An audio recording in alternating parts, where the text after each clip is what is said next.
Welcome to the Property Management Mastermind Show with your host, Brad Larsen. Brad owns one of the fastest growing property management companies in San Antonio, Texas. This podcast is for property managers by property managers. You'll hear from industry-leading professionals on best practices, new ideas, success stories, and lessons learned. This is your opportunity to learn about the latest industry buzz surrounding property management, as well as tips and strategies to improve your business.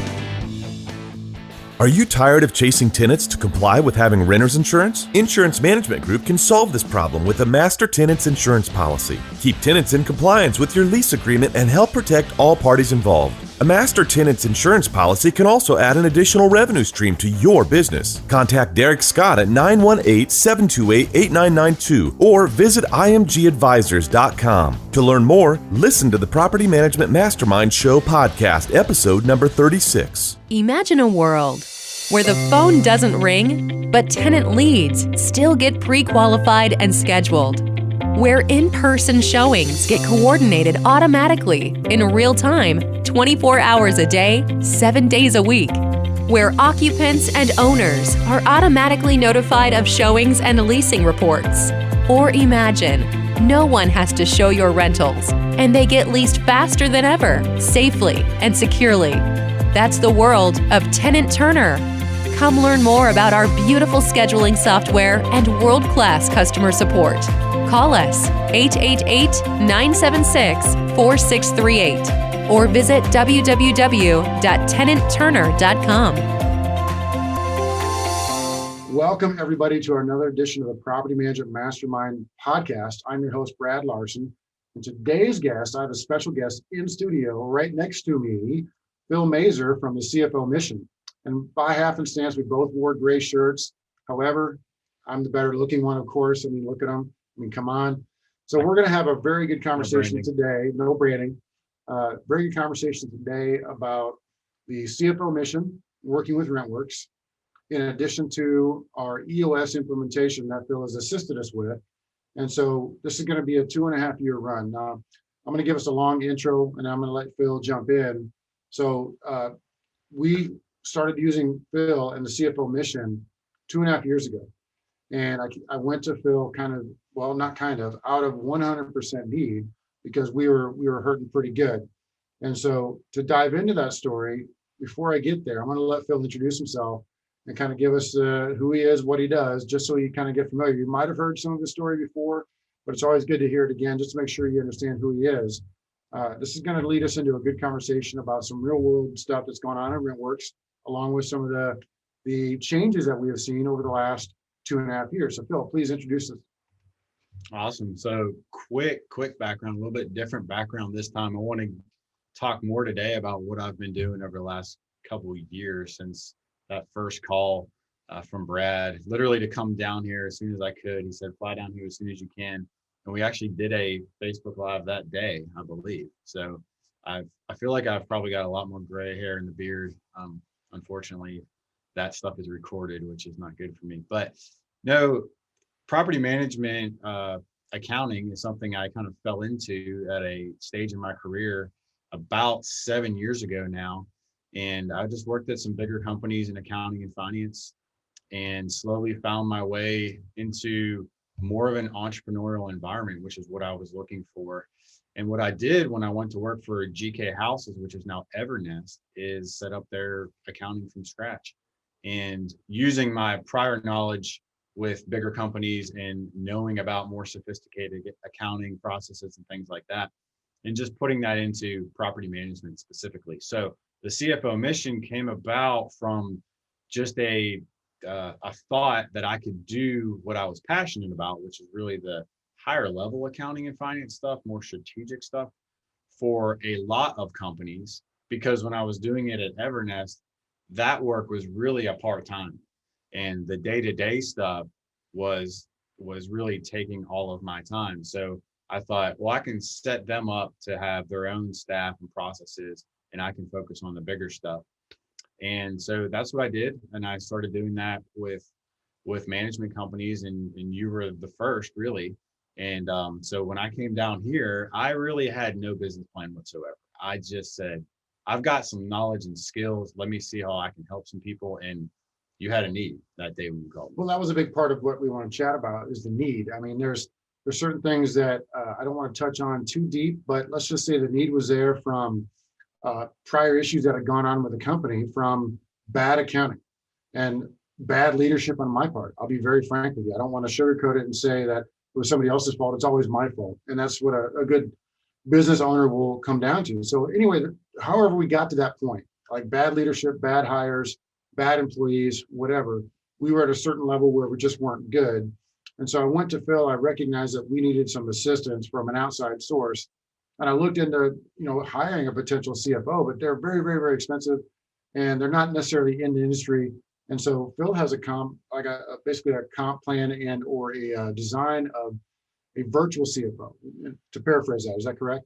Yeah, that's exactly right. Virtual CFO, fractional CFO is the two terms that we generally use. So he brings the industry knowledge to the game. So he understands property management companies. He understands insider numbers as far as inside of what's going on with certain things inside of a property management company. So we went to him and said, hey, we just need somebody to come in and help us get on the right track. Now, this is before the NARPM accounting standards.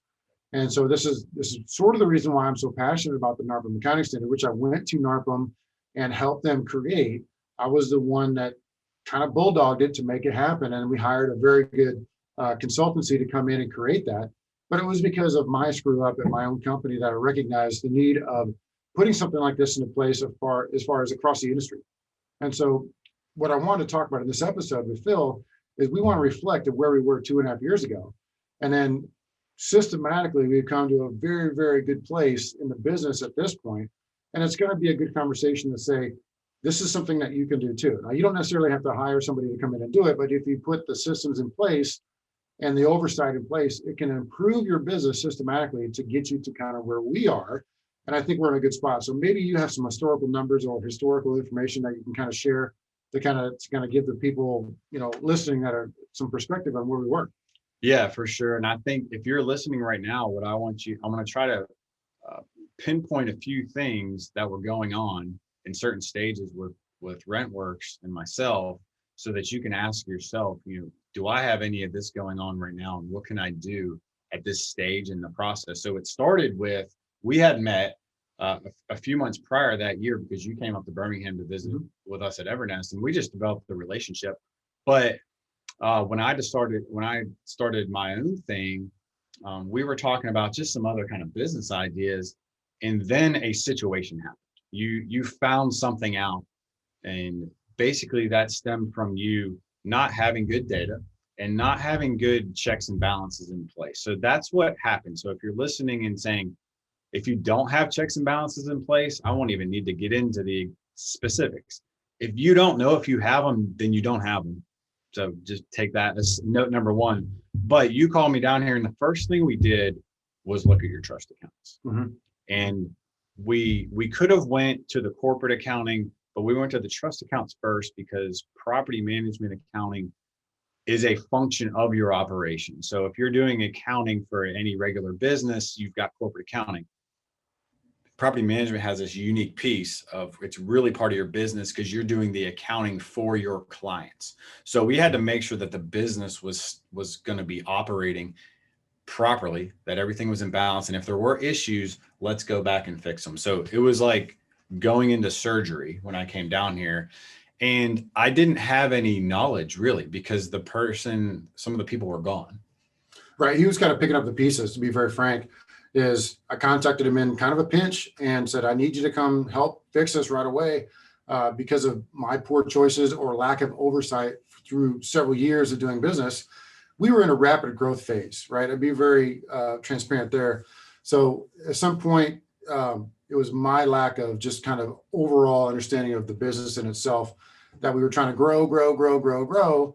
And next thing you know, you look back and say, whoa, we're not doing a very good job being money managers. And that's one of the things that we truly are as property management company is we're money managers first. And so he came in and first thing he looked at was a trust account. Then he went into the corporate accounting. And then we started to procedurally, slowly dissect what was wrong and then started to fix piece by piece. Do you remember any of the numbers back then as far as were we running at a certain profit percent or whatever? Yeah, I will say that it won't tell specific numbers, but there were some first of all, on the property management side, some things that needed to be redone. And first you check it, right? I needed to check that literally these boxes are being checked, reconciliations were being done. And then I had to go back and check accuracy. And then in some instances I had to redo. So there was some of that going on from a property management side. And then we got into, and again, there was definitely a lot of overlap. It wasn't like I did all this in property management and then I finished that and moved on. Right. That's really not how it works, because you have to ask questions and talk to other people. And so we pick up another project along the way. So even within that first day, we're literally just getting access to some of these systems. So from an accounting side, corporate accounting, I should say, you have to go through some of the same stuff. You know, have you reconciled this? When was the last time you reconciled your bank account? And the reason is because I could get access to QuickBooks, but I have no idea if it's accurate. So typically when I walk into somebody's QuickBooks account, I look at profit. I'm a bottom line guy. They call it the bottom line for a reason. I go there first. And I look for consistencies or inconsistencies. Typically there's inconsistencies. And then I go to the top line and try to figure out why. Typically, if the inconsistencies are going to start with top line inconsistencies. And if you're in property management, I start to learn things like, what are your management fees? Because those are typically very similar every month. And then I can learn, do you have maintenance in here? And when I have to pick something like this apart, it's important because some companies are structured with multiple accounting systems. You know, I had to learn that. I was literally just getting to know you. This seems like, of course, you would know that about me, Phil, but no, day one, I needed to know how your operation ran. So there's a lot of questions to be asked before I can even tell if the accounting is correct. So long story short, there was no profit figure because we didn't have books that were closed that were accurate. So sometimes you even need to go back to prior year tax returns to try to justify what's currently in the accounting system. And that's very inherent with other property management companies is they may be doing more sales and they may be doing more ways to generate revenue that supports the business owners and keeps them able to pay the staff. I mean, at some point during our growth, you know, I had to max out credit cards just to make payroll. And this was before Phil got involved, but, you know, that's how the things you have to do to kind of keep a business, you know, going. You know, at this point, we're in a lot better place. What he also did that was really cool for us is he integrated the local CPAs. So we hired a firm, Badger & Badger. They're local San Antonio. They're a CPA firm that specializes in small businesses. And they came in conjunction with Phil and put together some of the overall procedures. So they looked at the business. They created a quarterly type of an audit system. They integrated it with Phil. They worked together on the numbers. So you have CFO strategic oversight. And then you have the local CPA firm that we work with. They do a lot of the just checks and balances. They honestly come in and they do a quarterly audit. They check and make sure that we're online, check and make sure the employee benefits is in line with the expenses, just kind of check everything. And they bring in their independent people and do that. And that's good to have as a business. That gives me a lot of peace of mind to know that we're doing the right thing. But he integrated that. I mean, it's not just like, hey, you know, go hire somebody, turn it on and walk away. It's more difficult than that. That's external to internal. Because what we hear, and you've heard this a lot, oh, my sister-in-law does the books, we're okay, right? And they just say, yeah, my wife does the books, we're okay. Well, they make mistakes too, right? Just assume somebody may not necessarily be doing anything nefarious, but what they are going to do, like every other human being, is make a mistake here and there. That's what good oversight as part of the NARPM Accounting Standards is, and part of what CFO Mission is implementing into the companies it works with. In addition to go on, you can comment here, is the outsourcing of some of the procedures. So it doesn't have to do everything. You don't have to do everything in-house. You know, with somebody like Phil, they can come in and say, well, this function that you do with leasing, that can be outsourced very inexpensively to a third party somewhere else. It doesn't have to be your staff member in the office 9 to 5 at $15 an hour or whatever the number is, doing this, and this. That can be outsourced to another place, virtual assistants, for example. So take it from there, some of the other stuff you did with the business. Yeah. So once we progressed into actually getting profitability figures, which we put the NARPM accounting standards in at the same time. So that was really just part of the transition process. Then we get to what's called accrual-based accounting, making sure your monthly data is comparable to each other. So there's some things that happen there, making sure your expenses are in line in the proper month and so on and so forth.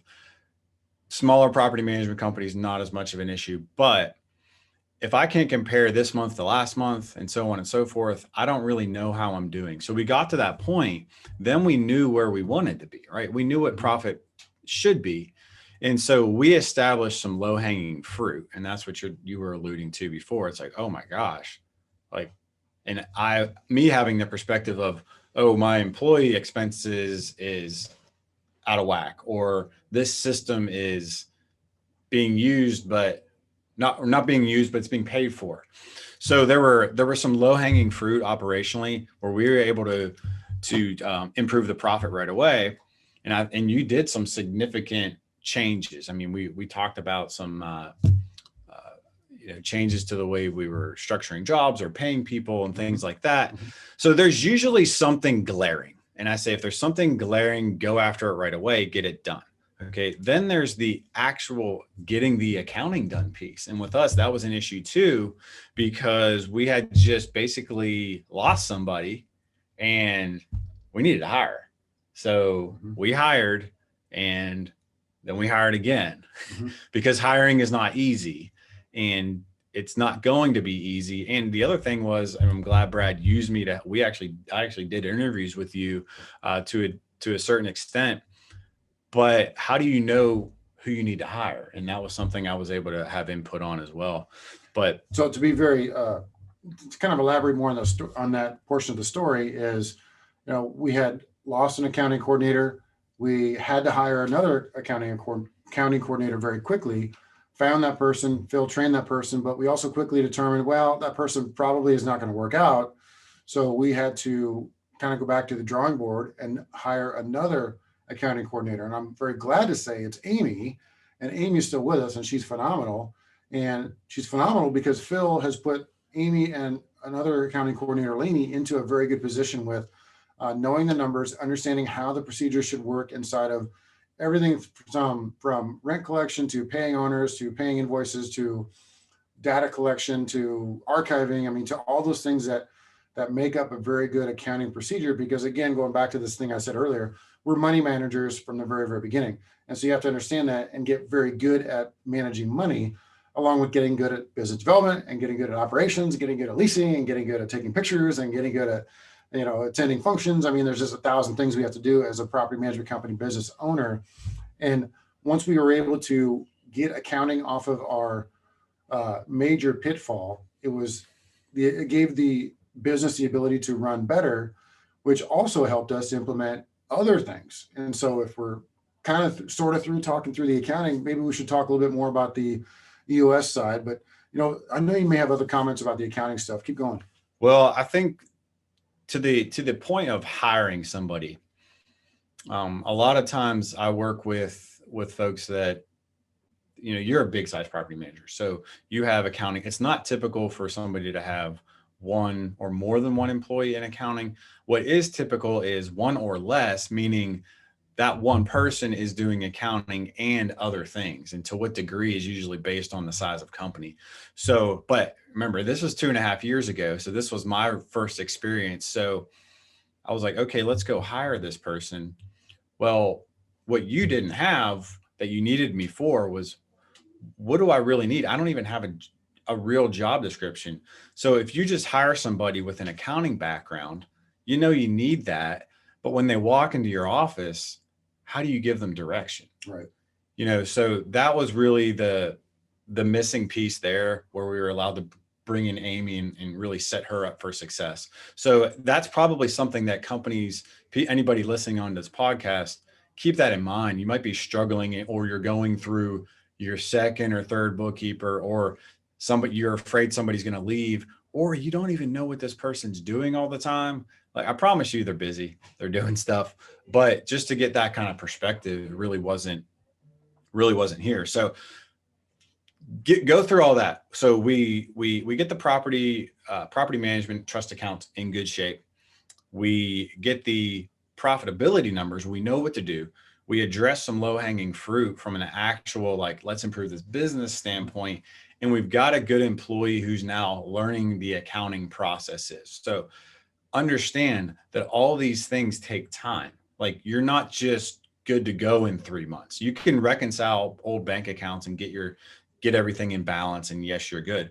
But the day-to-day accounting is still happening. So as we've got good processes, we start to smoke out more and more issues. And so that's something to be aware of too. It's like, you don't know what you don't know until you start doing it. So we had to address, there were some corrections on owner statements. There's some adjusted taxes. You're going to have to deal with all that stuff depending on your situation, but don't shoot the messenger, by the way. It's Right. just, we just find it, right? But going forward, you're in a much better place. You have good perspective on your numbers, meaning if I look at your numbers, I now trust them, right? I can make decisions based on them. So you were a little skeptical on EOS right away at the beginning. Well, a little bit, and here's part of the other number side is, I mean, let's talk before and after. So before, we were doing mostly everything off of a spreadsheet. We had a little bit of QuickBooks, but it was more along the lines of just tax reporting. The business really wasn't being run inside of QuickBooks like it should have been. And that was part of the reasons for some of the mistakes that happened, is the books weren't good. We implemented a system to where everything goes into QuickBooks now, and everything has been reconciled, and everything goes through the accountants, and, Phil has set up the systems. So a year and a half, 2 years, 2.5 years later, now we see the result of that. And the result of that is good, solid accounting, to where the numbers were super solid in 19, even better in 20. And then also that allows us to do the EOS annual strategic planning stuff that we do along with the quarterly, is because we have good numbers to gauge from. The term, what gets measured gets managed. I mean, you don't know what to manage if you don't have a good measurement. So we had to establish a baseline. And as ugly as it was, it cost money to do this with Phil. It cost us money in turmoil with the staffing. It costs money to have the CPAs come in and also kind of perform triage. Most people don't have to get there. We needed to get there, right? He'll tell you, we were on life support, and we needed the infusion of blood from him and also the CPA team all together to really get us on a better platform. But again, fast forward a couple of years, along with the EOS implementation, we're in a very good spot. The profitability is awesome. Staffing is super awesome. I'm very happy with what we have on the staff. The operation-wise, we've just streamlined and made changes through the years based on decision points that come from numbers. Okay, here's a decision point example, and you'll echo this, is when you get to a certain percentage of staffing ratio, right? What's the term? Under 50%. Years ago, before the NARPM Accounting Standards was implemented, they did a whole big survey at the Broker Owner Conference. Tony Dross put this on. And the staffing numbers were through the roof. If you were south of 60%, you were doing good. Like if you brought in $1, 60 cents went out the door for paying your staff. And that number has slowly decreased over the years from remote team members, from pod models, team models, and just streamlining operations. So now we're closer to 35%, right? So we went from roughly 50%, 55% down to actually 35% roughly, which is verifiable. And I mean verifiable by good audited numbers. And that makes me feel really good. And I only tell you that because it's a process to get there. I'm not trying to brag about it. I'm just telling you, we were shitty. Okay, pardon my French. We were not good. And then years later, after Phil's gotten his hands on the business and helped us reorganize and restructure it, we're in a very good place. And I wanted to illustrate at least one number in reality that we went from an ugly position of staffing to now we're at a very good position, which again increases profitability. So let's say we were at 10 or 15% profitability, we're closer to 30, 35% now. So the profits have increased and the staffing has decreased, and the way the business runs itself is really materialized. And that's part of the model of EOS. So having babbled all that, right, now maybe we can talk through the EOS. So to give you some backdrop here, Phil is also an EOS I don't know if I want to call it implementer now because EOS has changed. They did a franchise model. I'll let him explain it. But we implemented that system, and it's straight out of the book Traction, straight out of the book What the Heck is EOS? And it's been applied to property management as Phil can. So kind of take it from there with what EOS is and describe it better. Yeah, EOS, the book Traction, if you've read it, that's exactly what it is. And you know what we're talking about here. But I became open to EOS through my last company that I was working at in property management. And I just fell in love with it because it just worked. It's just practical, especially for a small business. And so when I started my business consulting, I was just using those tools that I'd already learned. So I couldn't help but use them. And just eventually one of my clients wanted to do it and asked me to implement, and it just started from there. And I've done it with several since. So we started, I think I started trying to get you on it maybe within the first year for sure. But here's the thing. When we talk about EOS, like, well, do I need to do EOS first, or should I just address these issues that I have? Well, essentially with RentWerx, we identified some of that low-hanging fruit and we just went after it. And I think there's going to be some obvious things in your company that if you know about them right now, you should be working on them. And so just go work on them, and we can go directly to those issues, which is what we did here. But then we got things straightened out. So we got ourselves kind of afloat. Everything, we were feeling comfortable again. And so it was like, okay, what are we going to do next? How are we going to get to the next level? So I would say we started out in this emergency triage situation. And so let's compare it to an athlete, right? If you were an athlete and you got injured, you would have to have surgery or something like that.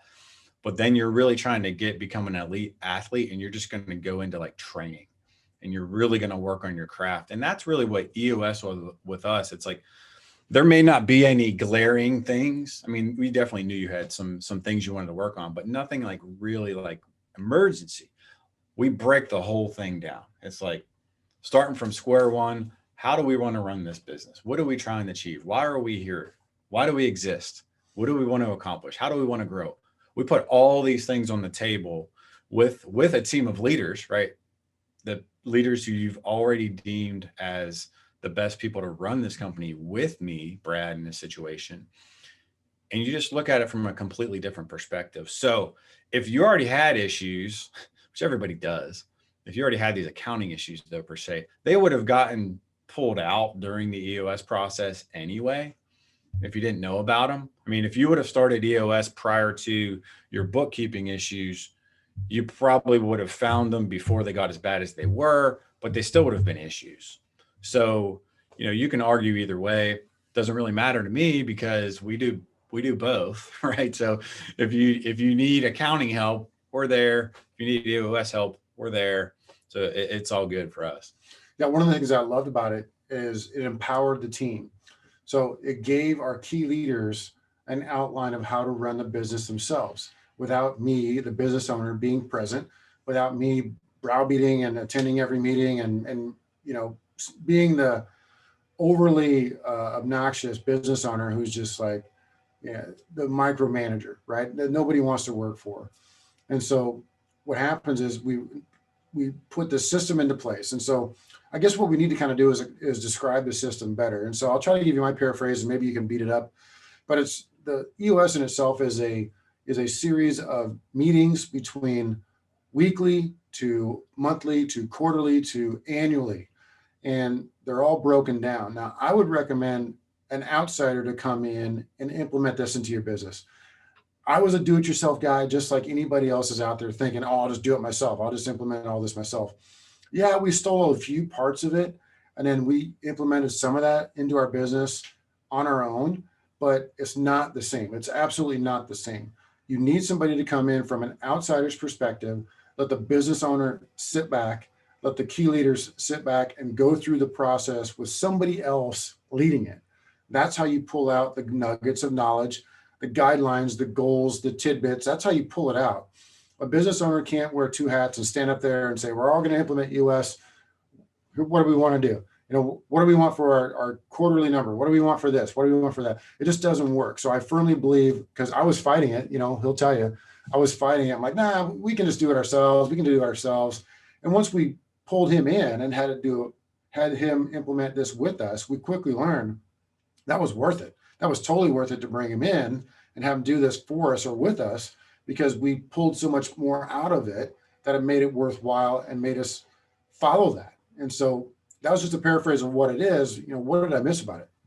Well, two main things. We want to talk about what EOS really means from a structure perspective, and then talk about really the role of an EOS implementer. So the role of an EOS implementer, first of all, because this is quicker, is really a facilitator. So think about me as a teacher. I know EOS in and out. I learn more every time I do it, but I do it all day, every day. And I even have it in my own business, but I worked in a business that did it, who self-implemented, by the way. So I have that experience, and you can be a good self-implementer. But when you're in a quarterly meeting, for example, an implementer does your quarterly and annual meetings. That's really all they do. I mean, there's more to it, but from an actual practical standpoint, think about being in that meeting. And all my responsibility is to make sure that meeting is on track. It is following the process of the meeting, and I'm making sure everybody on the leadership team is engaged. And it might not sound that difficult until you add in the fact that, what if it was Brad doing it? Okay, Brad's the visionary of the company. And a lot of times the owner is also the integrator, think CEO.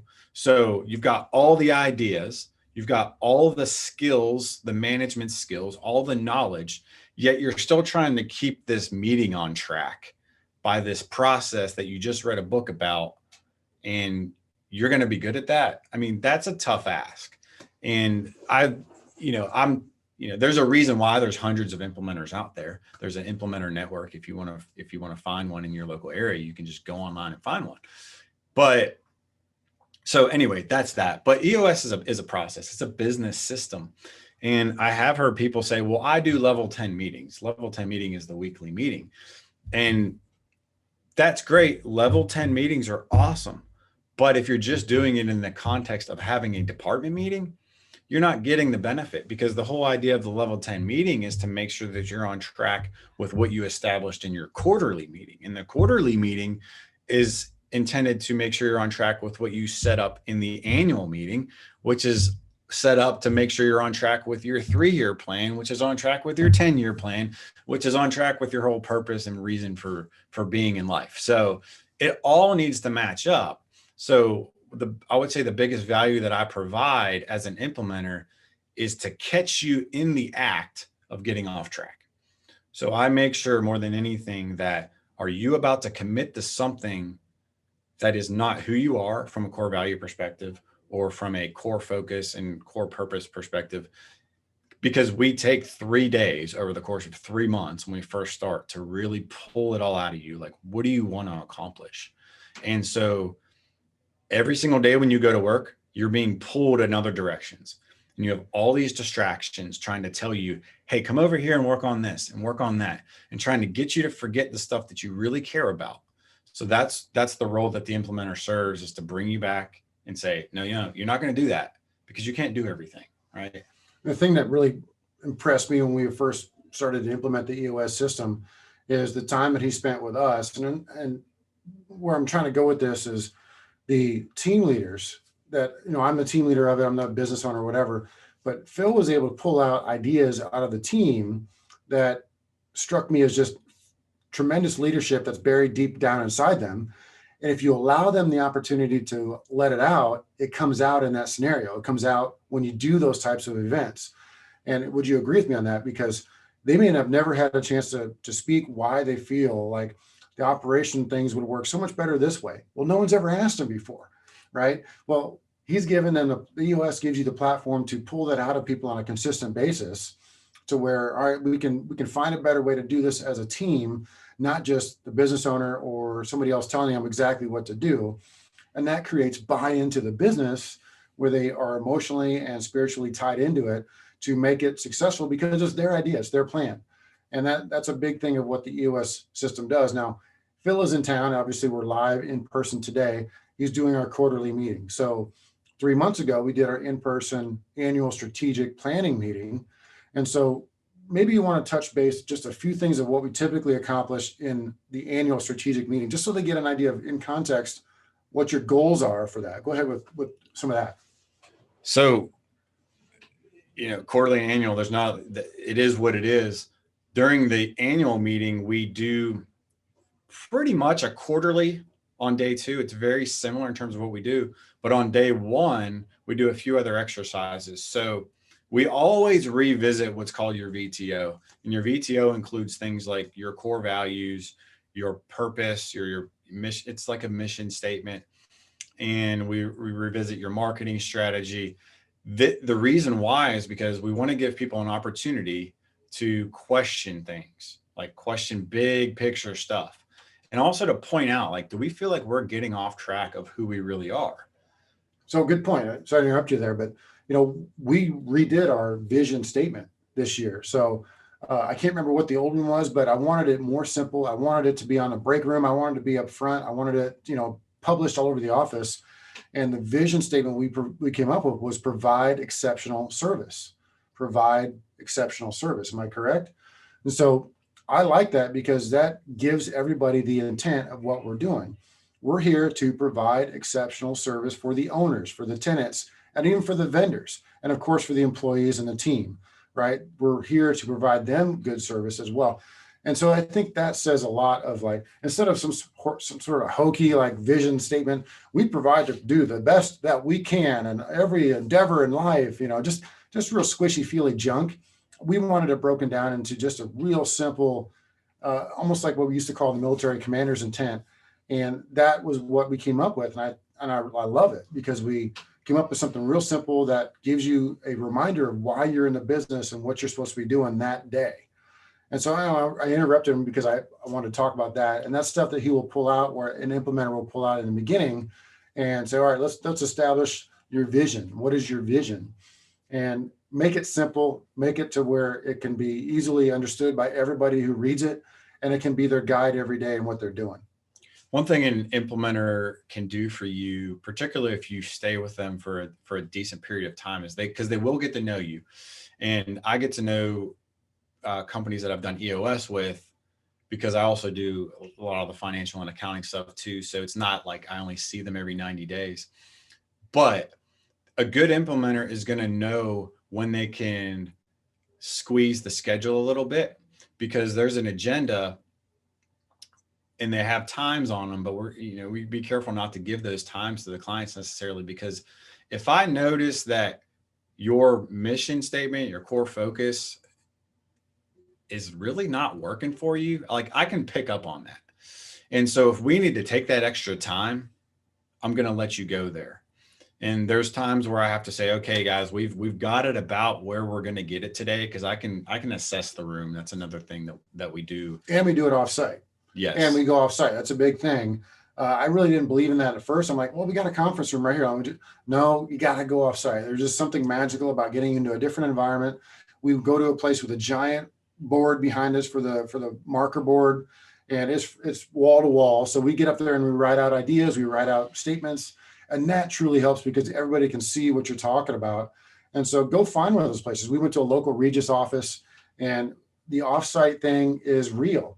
And other folks would say, well, go to someplace fun like Evernest, the Whitaker and Spencer. Those guys were talking about going to, resorts, and they go play golf and cool stuff like that. But for the team that we have, I like the offsite. We're going to go there tomorrow all day, spend time in a Regis office and do the marker board behind us, talk about things and write it down. That turns into rocks, which is like a goal.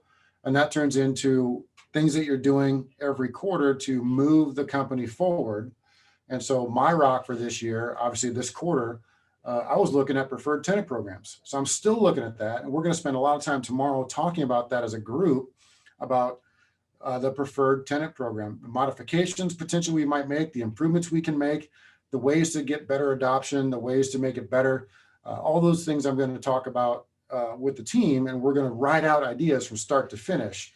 And so it's not meant to be like do it task, like how do we do this as a group meeting, but that's going to be part of it in establishing the goals and then talking through some of the finer details while the group is there and how to get to that goal.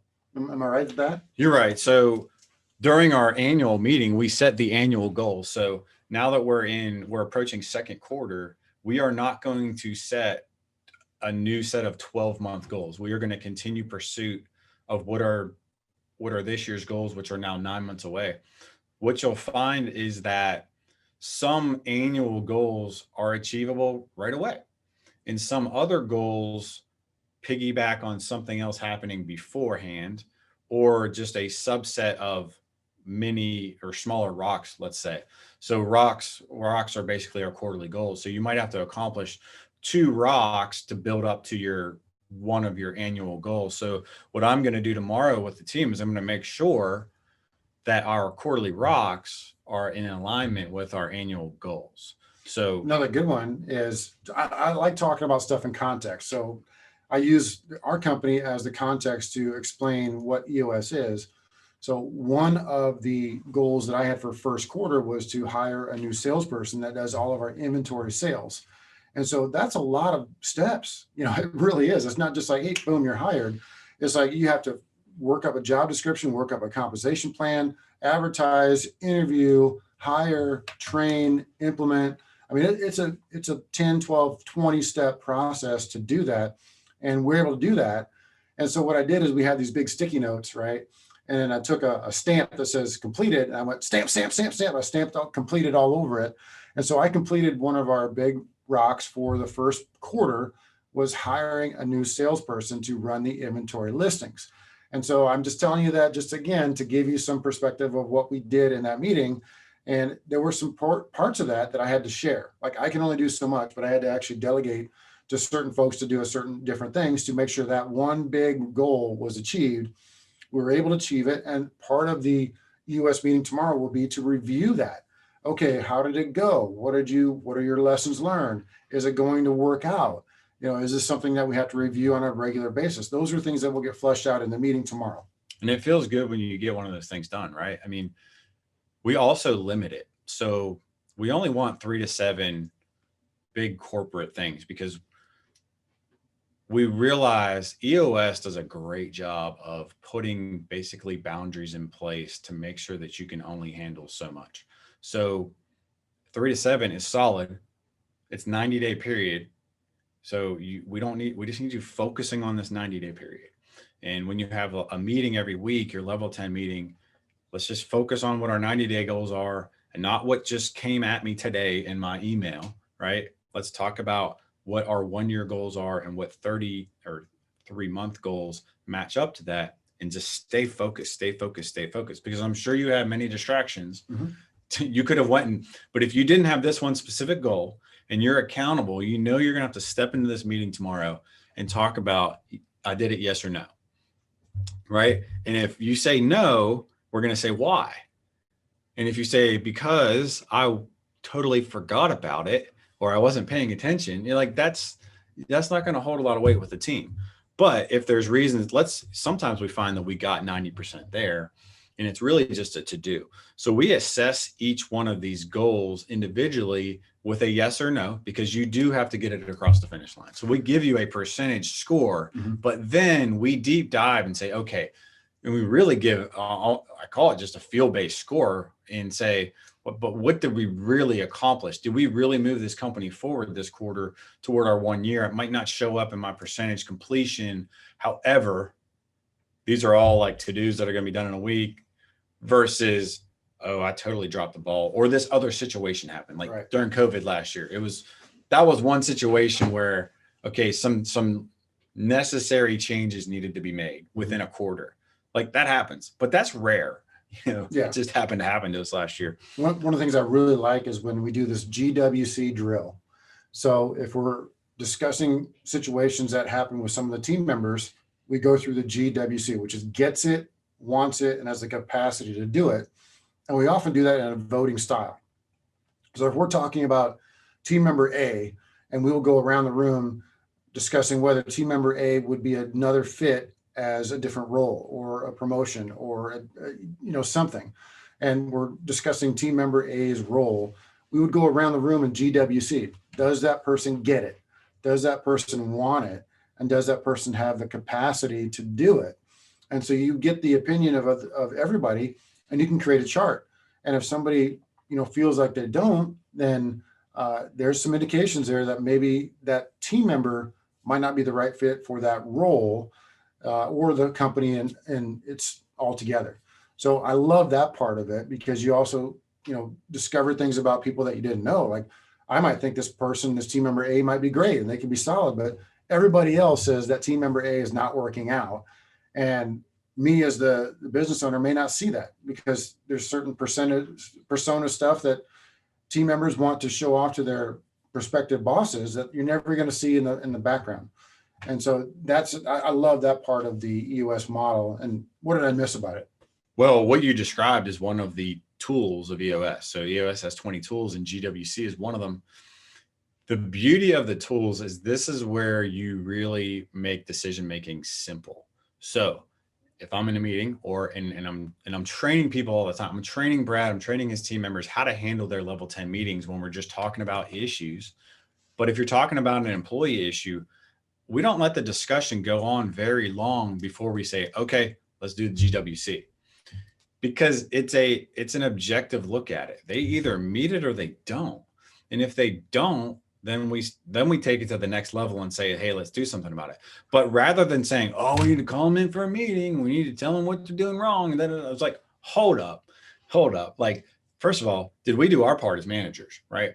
We have another tool called the accountability chart. Did we even tell this person what's expected of them? Because if we haven't done that, then shame on us. So let's go there first, right? But once we've outlined those things and we've told this employee what's expected of them, they know what our core values are, then we can hold them accountable. And then we can do a GWC that says, oh man, they were not, meeting the core value of excellence. And this is why. So what is the next step? We go have a discussion with them. Oh, and mind you, quarterly discussions, EOS tool, how to handle, have a meeting with your employees every quarter at a minimum and use your core values and your key roles and responsibilities to frame those discussions. And what you're going to find is you have accountability and you never really have these issues, but you always have an outlet to talk about. It's not that you don't have issues, but they know what they're going to have to answer to. So they either raise the bar or they actually end up leaving on their own once they know what's expected of them, if they know they can't actually do it. Yeah, we've seen that before. Now, one thing as we start to wrap this up, I feel so strongly about EOS that we put this into the Property Management Mastermind Conference for 2021.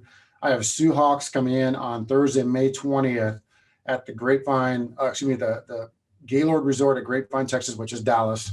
She's coming in that morning, Thursday morning, day one of the conference for 90 minutes to talk about EOS.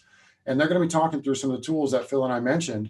And I feel so strongly about it that I wanted to put her on main stage to give everybody a perspective of EOS in itself, because then we break up and go straight into our small group masterminds to be discussed in small groups of 30 to 40 to 50 folks.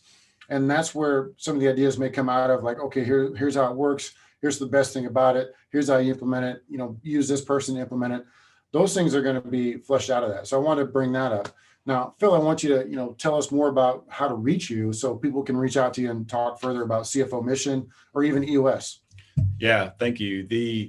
What was really cool about starting off with Brad and then a few others that started with me back in 2019 is that I got the chance to just kind of figure out how to set up a business. And really, I put EOS in my own business to help me get structure. So my core focus, as EOS writes it, is to provide a CFO for every small business. And my niche is property management. So that is straight out of EOS VTO right there. Wait, niche or niche? I know. I like niche. It's uncomfortable. I don't like it. We're going to put it to a vote. Niche or niche? I like niche. Keep going. Okay.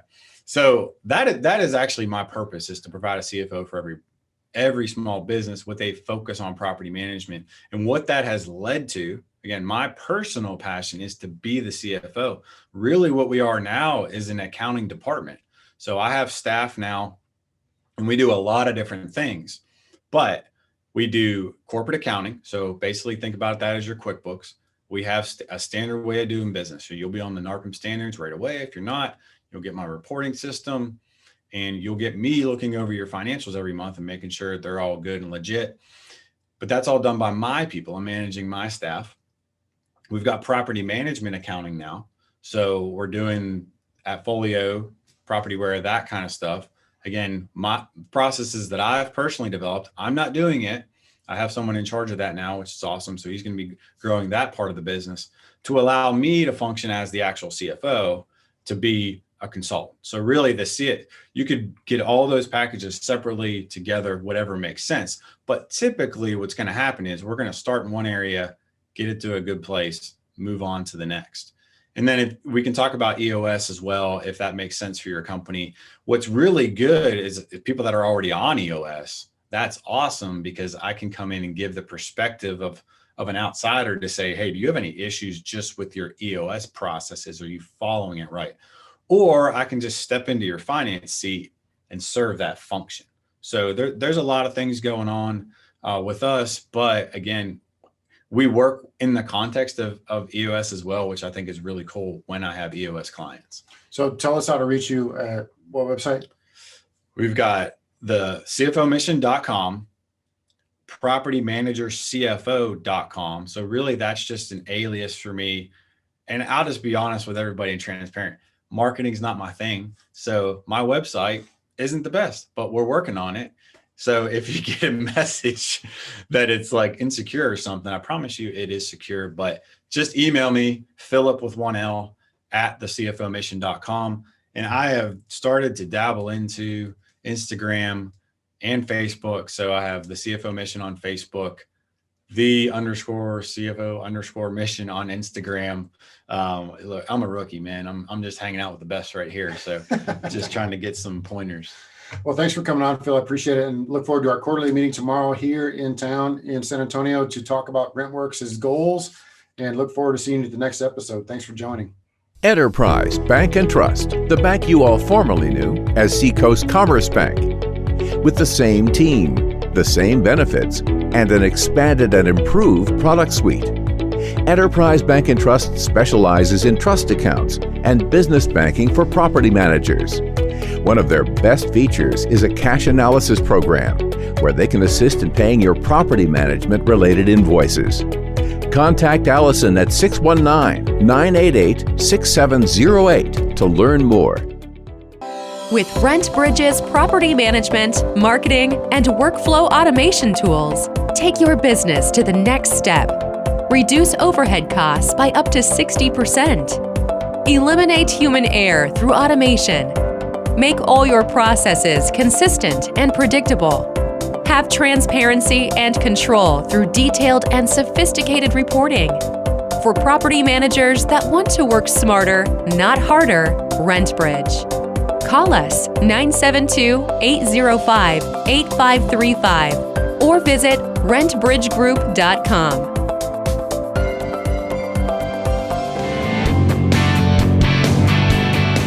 This has been a podcast episode by PropertyManagementProductions.com. Be sure to subscribe to our podcast, leave us feedback, and come back for our next episode.